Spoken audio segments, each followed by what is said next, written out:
Alright, sikubingelele sikwamukele mbukeli weMakhiwa TV. Siza kuwena ke namhlanje sibukhoma la eSandlwana. Namhlanje ke ze-22 kuJanuary kuzokhumbuleka ukuthi ngosuku la namhlanje njalo la eSandlwana suke kubungazwa ke impi ke eyenzeka khona ke la eSandlwana mhla kutholene phezulu ke amangisi ke noZulu. Usuna namhlanje ke kulindeleke ukuthi ke kutheleke ke isilo ke samabandla onke uMisizulu kaZolithini ezokhuluma ke ezinoma ke ezothula inkulumo yakhe ke yosuku osukwini la namhlanje. Uphinde okubaleke kakhulu futhi okulindelwe ke abantu bakwaZulu ke osukwini namhlanje ukuthi ke uzoyithini indaba yama foreign national ekakhulukazi ke ama illegal foreign national njengoba wazi ukuthi ama organization afana no March and March, ama organization afana no Operation Dudula aseqalile ke umkhankaso ke ukuthi xoshwe ke abokufika abangekho emthethweni bakuleli. Alright, enkulumeni ke sesibe nayo ke noNdunankulu wakwaZulu Natal uMnumzane Thami Ntuli ukubaluleka kosuku lwanamhlanje.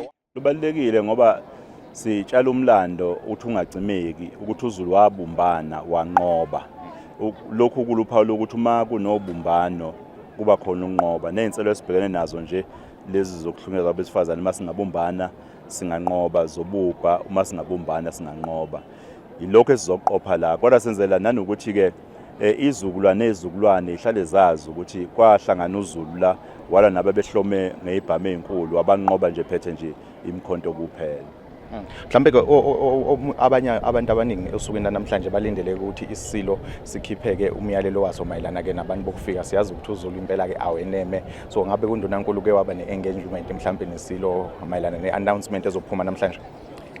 Cha phela isilo mabesokwenza isimemezelo asasiconsult besingekho isidingo sokuthi size siconsult ngalolu daba. Mhlambe masingathola ukuphawula kwakho uNdunankulu. Sikhathazekile ngodaba lani bokufika. Yingakho saqala umkhankaso ukuthi engangeni ngesango yafohla. Yingoba sikhathazekile ngabantu bokufika abagcwele lapha. Yingakho sisebenzisana namaphoyisa nomnyango Home Affairs ukuthi sibathathe babuyele emuva. Kodwa udaba olubona ukuthi ngazi baqhubeka kufanele sihlale phansi sibuke ukuthi iziphi ezinye indlela zoqinisekisa lolu daba liyalungiseka. Hayi, siyabonga. Siyathokoza. Igama lami nguKhulani waKhumalo ngibika ngiseSandlwana kwiMakhiwa TV.